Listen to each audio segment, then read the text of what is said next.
नमस्कार दोस्तों, कैसे हैं आप सभी। आज की कहानी का शीर्षक है बंदिशें। कॉलेज से घर आते ही पूर्वी ने बैग एक किनारे सरकाया और बोली, मम्मी मुझे आज रात रूही के भाई की सगाई में जाना है। अपने पापा से पूछ लो, वे इजाज़त दे देते हैं तो मुझे कोई ऐतराज़ नहीं है।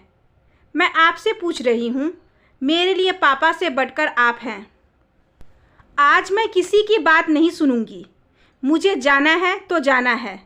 बहुत हो गई आपकी पाबंदियाँ। ऐसा नहीं कहते। पापा जो करते हैं तुम्हारी भलाई के लिए करते हैं। तुम्हें उनकी भलाई दिखाई देती है? मुझे लगता है वे मेरे सबसे बड़े दुश्मन हैं, जो इस तरह सताकर मुझसे बदला ले रहे हैं। इतना कहकर वह दंदनाती हुई अपने कमरे में चली गई और अंदर से दरवाज़ा बंद कर लिया। लोकेश माँ बेटी के बीच हुई सारी बातें सुन रहे थे। उन्हें खुद समझ नहीं आ रहा था पूर्वी को कैसे समझाए। दिन प्रतिदिन वह बगावती होती जा रही थी। मम्मी पापा की कोई बात सुनने के लिए राजी ही नहीं होती। उसे पापा की हिदायतें पहले से ही पसंद नहीं थी, लेकिन अब उसे अपने पापा बहुत बुरे लगते हैं, जो हर समय उसे नसीहत ही देते रहते। ज्योति ड्राइंग रूम में आकर बोली, तुमने पूर्वी की बातें सुन ली है। मुझे समझ नहीं आता है इसे कैसे समझाऊं। बाहर का माहौल देखकर भी इसकी समझ में कुछ नहीं आता। इसे अपने साथी दिखाई देते हैं कि वे क्या कर रहे हैं, मम्मी पापा क्या कर रहे हैं, इससे इसे कोई मतलब नहीं। लड़की जवान हो गई है, अब उस पर ज़्यादा बंदिशें लगाना ठीक नहीं। लोकेश, यह तुम कह रही हो? क्या करूं, मैं उसकी माँ हूँ। उसे इस तरह तनाव में नहीं देख सकती। ठीक है, वह जाना चाहती है तो जाए। याद रखे, रात 9 बजे मैं खुद उसे लेने रूही के घर आ जाऊंगा। तब उसे बुरा नहीं लगना चाहिए। बाप बेटी के बीच में ज्योति बुरी तरह पिस रही थी। उसे समझ नहीं आता वह किसका साथ दे। बेटी को देखती तो लगता है जमाने के हिसाब से उसका नज़रिया सही है, और लोकेश से बात करती तब भी यही महसूस होता कि वह अपने अनुभवों से सही कह रहे हैं। दो रिश्तों के बीच में फंसी वह कभी किसी एक के हक में निर्णय नहीं ले पाती थी। बहुत देर बाद पूर्वी कमरे से बाहर निकली। उसके चेहरे पर अभी तक तनाव की लकीरें दिखाई दे रही थी। ज्योति बोली, पूर्वी समझने की कोशिश किया करो। तुम हमारी इकलौती औलाद हो। हमें तुम्हारी बहुत चिंता रहती है। चिंता करना बुरी बात नहीं है मम्मी। आपकी चिंताओं ने मेरा सांस लेना तक दुर्भर कर दिया है। मेरे दोस्त मेरा कितना मजाक उड़ाते हैं। आप सोच भी नहीं सकते वे मेरे बारे में क्या कुछ कहते हैं। ठीक है, चली जाना, लेकिन याद रखना 9 बजे पापा तुम्हें लेने आएंगे। इस समय पूर्वी को ज़्यादा बहस करना ठीक नहीं लगा। आज उसकी जिद के आगे पापा ने उसे कुछ घंटे दोस्तों के साथ बिताने की छूट दे दी थी। उसने सोच लिया बगैर बगावत के उसकी समस्या का हल नहीं निकल सकता, लिहाजा वह अपनी बात मनवाने के लिए बगावती तेवर अपनाएगी। शाम को सबसे पहले पूर्वी को आया देख रूही बोली, तुम इस समय यहाँ क्यों? क्या हो गया? मैं नहीं आ सकती? क्यों नहीं आ सकती हो? लेकिन पहली बार तुम्हें शाम के समय घर से बाहर देख रही हूँ। हम तो यार दोस्तों के साथ देर तक मौज मस्ती करते हैं। एक तुम हो जो अंधेरा होते ही घर में छुपकर बैठ जाती हो। अब ताने बंद भी कर दे। मैं यहाँ मस्ती करने आई हूँ, ना कि तेरी जली कटी बातें सुनने के लिए। कुछ ही देर में उनके और दोस्त वहाँ पहुँच गए। सबने फंक्शन का खूब लुत्फ उठाया। पूर्वी की नज़र घड़ी पर लगी हुई थी। जैसे ही वह चलने को तैयार हुई, सार्थक बोला, मैं तुम्हें छोड़ देता हूँ। नहीं यार, कहीं पापा ने देख लिया तो कयामत आ जाएगी। इतनी रात को अकेले कैसे जाओगी? अकेले कहाँ, मेरे पापा बाहर खड़े मेरा इंतजार कर रहे होंगे। बोलकर वह खुद ही हंस दी। इससे ज़्यादा सार्थक के पास उससे पूछने के लिए कुछ भी न था। वह उसका सबसे अच्छा दोस्त था। वे दोनों कई सालों से एक दूसरे को जानते थे और अब उनकी दोस्ती प्यार में बदलने लगी थी। सार्थक यह बात उससे कई बार कह चुका था, लेकिन पूर्वी ने अभी तक अपनी ओर से इजहार नहीं किया था। वह पापा से डरती थी कि वे इस रिश्ते के लिए कभी राजी नहीं होंगे। गेट के सामने दूसरी ओर लोकेश पूर्वी का इंतजार कर रहे थे। उसने सार्थक को अपने साथ बाहर आने के से मना कर दिया था। गाड़ी देखकर वह उस ओर बढ़ गई।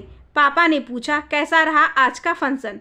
बहुत अच्छा, पहली बार इतनी देर तक घर से बाहर दोस्तों के साथ समय बिताने का मौका मिला। अच्छी बात है, कहकर लोकेश ने बात खत्म कर दी। रास्ते भर दोनों ने कोई बात नहीं की। पूर्वी आज अपनी बात मनवाकर बहुत खुश थी। वह सोच रही थी कि पापा चाहते हैं तो इंटर करने के बाद उसे किसी अच्छे कॉलेज में घर से बाहर पढ़ने के लिए भेज सकते थे, लेकिन उन्होंने उसे बीएससी करने के लिए मजबूर किया। उसने कहा भी, पापा मैं इंजीनियरिंग करना चाहती हूँ। लड़कियों के लिए सबसे अच्छी टीचिंग लाइन होती है। मैं चाहता हूँ तुम एमएससी करके पीएचडी करो और किसी यूनिवर्सिटी में पढ़ाओ। तुम्हारे भविष्य के लिए यही अच्छा रहेगा। मुझे नहीं बनना लेक्चरर। पूर्वी ने तुरंत विरोध जता दिया। इस पर भी लोकेश अपनी बात से जरा नहीं हटे और बोले, मैं तुम्हें किसी भी कीमत पर पढ़ने के लिए बाहर नहीं भेजूंगा। मेरी बात कान खोलकर सुन लो। पूर्वी कुछ दिन तक पापा से बहुत नाराज रही। उसे मजबूरी में यहाँ बीएससी करनी पड़ी। इस समय वह फाइनल ईयर में थी। कई बार उसका जी करता वह पढ़ाई लिखाई सब कुछ छोड़कर किसी के साथ यहाँ से भाग जाए और पापा के चुंगल से हमेशा के लिए मुक्त हो जाए, पर वह इतना साहस कभी नहीं जुटा पाई। आज उसने इसकी पहल कर दी थी। उसे लगा उसकी इच्छा के आगे मजबूर मम्मी पापा को एक न एक दिन झुकना ही पड़ेगा। भले ही यह एक छोटा कदम था, लेकिन इसी के बलबूते वह कोई दूसरा बड़ा कदम उठा सकती थी। घर आते ही मम्मी ने पूछा, कैसा रहा आज का फंक्शन? बहुत अच्छा, मज़ा आ गया। मेरे सारे दोस्त आए थे। वे आए दिन इनका मज़ा उठाते हैं। मुझे यह मौका आज पहली बार मिला है। तुम्हें अच्छा लगा, मेरे लिए इतना ही बहुत है। रात काफ़ी हो गई है, अब जाओ सो जाओ, ज्योति बोली और अपने कमरे की ओर बढ़ गई। लोकेश को आज नींद नहीं आ रही थी। ज्योति ने पूछा, क्या हुआ? पूर्वी की मनमानी हद से ज़्यादा बढ़ती जा रही है। तुम उसे समझाती क्यों नहीं? समझाती हूँ, अब वह छोटी बच्ची नहीं रह गई जो हर बात पर हम उसे उंगली पकड़कर चलना सिखाएं। उसकी अपनी समझ है। उसे अपने दोस्तों की ज़िंदगी ज़्यादा अच्छी लगती है। हमें उस पर प्रतिबंध नहीं लगाने चाहिए। ज्योति की बात सुनकर लोकेश चुप हो गए। कुछ ही महीनों में पूर्वी के एग्ज़ाम शुरू हो गए थे। इस बार भी उसने सबसे अच्छा प्रदर्शन कर कॉलेज में टॉप किया था। वह फिजिक्स में एमएससी करना चाहती थी। उसे यकीन था कि इस विषय की मदद से वह इंजीनियरिंग क्षेत्र में घुसने का प्रयास कर सकती है। पापा उसके चुनाव से सहमत थे। सार्थक ने इसी साल एमएससी पूरी कर ली थी। वह एक भले घर का लड़का था। उसके पापा यूनिवर्सिटी में प्रोफेसर थे। वे बेटे को पढ़ा लिखा कर प्राध्यापक बनाना चाहते थे। सार्थक को इस पर कोई ऐतराज़ न था। वह मन लगाकर पढ़ रहा था और अच्छे नंबरों से डिग्री हासिल कर ली थी। वह पूर्वी से 2 साल सीनियर था। पूर्वी ने सोच लिया वह बहुत जल्दी बगावत करके पापा को इस बारे में सब कुछ बता देगी। अब वह उसे छोटे समारोह में जाने से नहीं रोकते थे, लेकिन रात में उसे घर से बाहर रहने की इजाज़त भी अभी नहीं थी। पूर्वी को यह अच्छा न लगता। उसकी सब दोस्त अपने बॉयफ्रेंड के साथ देर रात तक खूब मौज मस्ती करती, लेकिन उसके लिए समय सीमा निर्धारित थी। फाइनल ईयर में पहुंचते ही पूर्वी ने सार्थक से शादी करने का मन बना लिया। अपने मम्मी पापा की बंदिशों में उसे और नहीं रहना था। वह जिंदगी को अपने ढंग से जीना चाहती थी। एक दिन वह 10 बजे रात अपनी सहपाठी रीचा के बर्थडे पार्टी से घर लौट रही थी। सार्थक उसे बाहर तक छोड़ने चला आया। जानबूझकर पूर्वी ने इस समय उसे साथ आने से नहीं रोका। वह आज अपनी मनसा पापा को जतला देना चाहती थी। गाड़ी में बैठते हुए पापा ने पूछा, वह लड़का कौन था जो तुम्हें बाहर छोड़ने आया था? सार्थक मेरा दोस्त है पापा, वह बहुत अच्छा लड़का है। तुमने लड़कों से भी दोस्ती कर ली? वैसे दोस्ती करना कोई बुरी बात नहीं है। नए ज़माने में क्या लड़के और क्या लड़कियां, जिससे विचार मिल जाए वही दोस्त बन जाते हैं। आगे क्या विचार है? पापा ने पूछा। उसे समझ नहीं आया क्या जवाब दे। वह सोच रही थी यह सुनकर पापा आग बबूला हो जाएंगे और उसका घर से निकलना तक बंद कर देंगे। पढ़ाई पूरी करते ही हम शादी कर लेंगे। तुम चाहो तो उससे अभी शादी कर सकती हो। लोकेश बोले तो पूर्वी का मुंह खुला का खुला रह गया। पापा से वह ऐसे अप्रत्याशित व्यवहार की सपने में भी उम्मीद नहीं कर सकती थी। उन्होंने इसके आगे कुछ नहीं कहा, ना ही इस बारे में मम्मी से कोई बात की। उसे कुछ समझ नहीं आ रहा था वह अब क्या करे। उसने शादी के बारे में सार्थक से अभी बात तक नहीं की थी। अगले दिन उसने सार्थक को सारी बात बता दी और बोली, तुम क्या चाहते हो बता दो। पूर्वी, मैं तुमसे शादी करना चाहता हूँ। फिर शुभ काम में देरी कैसी? इस इम्तिहानों का इंतज़ार क्यों करें?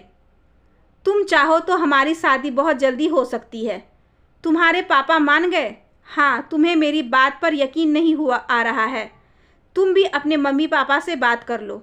अगर वे तैयार हैं तो यह शादी इसी महीने हो सकती है। सार्थक के पापा चाहते थे कि लड़का पहले पीएचडी करके लेक्चरर बन जाए, उसके बाद शादी के बारे में सोचे, लेकिन उसकी जिद के आगे वे मजबूर हो गए थे। ज्योति ने सुना तो वो परेशान हो गई। तुम सच में पूर्वी की शादी सार्थक से करने के लिए राजी हो? हाँ, तुम जान रही हो वो हमारी बंदिशों से छूटना चाहती है। मुझे अब उसे आज़ाद करना ही ठीक लग रहा है। दोनों परिवारों की रजामंदी से सार्थक और पूर्वी की महीने भर के अंदर शादी हो गई। पूर्वी खुशी खुशी ससुराल चली गई। विदाई के समय उसकी आंखों में आंसू तक न थे। पूर्वी को लगा जैसे वह आसमान में एक खुले पंछी की तरह उड़ रही हो, जहां उसे रोकने टोकने वाला कोई नहीं था। उसने सपने में भी नहीं सोचा था कि पापा उसके पसंद के लड़के से इतनी जल्दी उसकी शादी करा देंगे। यह तो चमत्कार ही हो गया था। वह इसे अपनी बगावत का परिणाम समझ रही थी। पूर्वी को ससुराल में कोई परेशानी नहीं थी। सास ससुर बहुत प्यार करने वाले थे। अपने पापा की बंदिशों से छूटकर पूर्वी यहाँ अपने आप को बहुत हल्का महसूस कर रही थी। एक दिन पूर्वी सुबह उठकर पापा जी के लिए चाय लेकर गई तो वे बोले, तुम्हारे मम्मी पापा ने तुम्हें बहुत अच्छे संस्कार दिए हैं। हमारी किस्मत अच्छी थी जो हमें इतनी अच्छी बहू मिली। उनके मुंह से अपनी तारीफ सुनकर पूर्वी को बहुत अच्छा लगा। तुम्हें यहाँ कोई परेशानी तो नहीं? नहीं मम्मी जी, मैं यहाँ बहुत खुश हूँ। पूर्वी वहाँ से सीधे अपने कमरे में आई और बोली, यहाँ आकर मुझे बहुत अच्छा लग रहा है सार्थक। सच में पापा जी कितने अच्छे हैं, मेरा बहुत ख्याल रखते हैं। एक मेरे पापा हैं जो, तुम्हारे पापा भी बहुत अच्छे हैं। तुम्हें उनके बारे में ऐसा नहीं सोचना चाहिए। सार्थक उसे बीच में टोकते बोला, तुम उन्हें जानते ही कितना हो जो उनकी तरफदारी कर रहे हो। मैंने उनके साथ जो भुगता है वह मैं ही जानती हूँ। मैंने उन्हें जितना जाना है उसे देखकर कह सकता हूँ वह बेमिसाल पापा हैं, केयरिंग और दूसरों की इच्छा का सम्मान करने वाले। मैं कहना नहीं चाहता था लेकिन तुम मुझे मजबूर कर रही हो। वे तुम्हारी इतनी केयर करते थे कि उनके पास तुम्हारे सारे दोस्तों की पूरी कुंडली थी। यह क्या कह रहे हो? मैं सच कह रहा हूँ। पापा जी को पता था तुम मुझसे प्यार करती हो। उन्होंने मेरी कुंडली भी अच्छी तरह छान ली थी। यहाँ तक कि वे एडमिशन के बहाने पापा से भी कॉलेज में मिलने गए थे। पूरी तरह संतुष्ट होने के बाद उन्हें तुम्हारी मेरी दोस्ती पर कोई ऐतराज़ नहीं था। तभी वे इतनी जल्दी शादी के लिए तैयार हो गए। और क्या जानते हो तुम उनके बारे में? कहूँगा तो तुम्हें लगेगा मैंने तुम्हें यह सब पहले क्यों नहीं बताया। यह सच है कि कुछ साल पहले उनके सीनियर राघव की बहन के साथ कुछ दोस्तों ने कोल्ड ड्रिंक में नशा मिलाकर उसके साथ हैवानियत की। उसके बाद उसे मारकर जंगल में फेंक दिया। इस घटना से वे बहुत डर गए और तुम्हें लेकर सचेत हो रहने लगे। वे बहुत जिम्मेदार और केयरिंग पापा हैं। तुम उनके बारे में बहुत गलत सोचती हो। उन्होंने यह बात मुझे क्यों नहीं बताई? तुम उनकी बात पर कभी यकीन नहीं करती। तुम सोचती वह तुम्हें झूठी कहानी सुना रहे हैं। कोई भी माँ बाप अपने बच्चों का बुरा नहीं चाहते। उनकी दिली इच्छा रहती है कि उनके बच्चे हमेशा खुश रहे और शादी के बाद दोनों घरों का मान भी रखे। सार्थक की बात सुनकर पूर्वी चुप हो गई। आज उसे पापा के लिए कहे शब्दों पर बड़ा खेद हो रहा था। वह अपने पापा के लिए क्या कुछ नहीं कहती थी। वे चुपचाप सुनते रहते थे, कभी प्रतिकार नहीं करते थे। इस पर भी वे उसे घर से बाहर रहने की ढील नहीं देते थे। शायद यह उनकी सजगता का परिणाम था कि आज वह इतने अच्छे घर की बहू बनकर खुशहाल जिंदगी जी रही थी। पूर्वी का जी चाहा अभी पापा से मिलने चली जाए, लेकिन झिझक के कारण चुप रही। सार्थक उसकी मनोदशा को भांप रहा था। वह बोला, अच्छी शुरुआत में देर नहीं करनी चाहिए पूर्वी। तुम चाहो तो उनसे फ़ोन पर बात कर सकती हो। उसने मम्मी को फ़ोन मिलाया। थोड़ी देर बात करके वह बोली, पापा कहाँ हैं? ड्राइंग रूम में टीवी देख रहे हैं। बात करोगी उनसे? कहकर मम्मी ने फ़ोन लोकेश को थमा दिया। कैसी हो पूर्वी? पापा बोले, तो बदले में उन्हें पूर्वी की सिसकियों के साथ इतना ही सुनाई दिया, आई मिस यू पापा। उधर से भी रूंधे गले से पापा की आवाज़ आई, हमेशा खुश रहना बेटी, हमें तुम्हारी बहुत याद आती है। इससे आगे दोनों ही कुछ न बोल सके। सिसकियों की आवाज़ें दोनों के दिल के जज्बात एक दूसरे तक पहुंचा रही थी। पूर्वी बहुत देर तक फ़ोन पर सिसकती रही। सार्थक ने उसे चुप कराने की जरूरत नहीं समझी।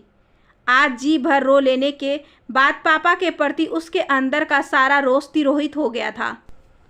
आशा करती हूँ कि आज की ये छोटी सी कहानी आपको अच्छी लगी होगी। अगर अच्छी लगी हो तो please like, share and subscribe करें हमारे चैनल को।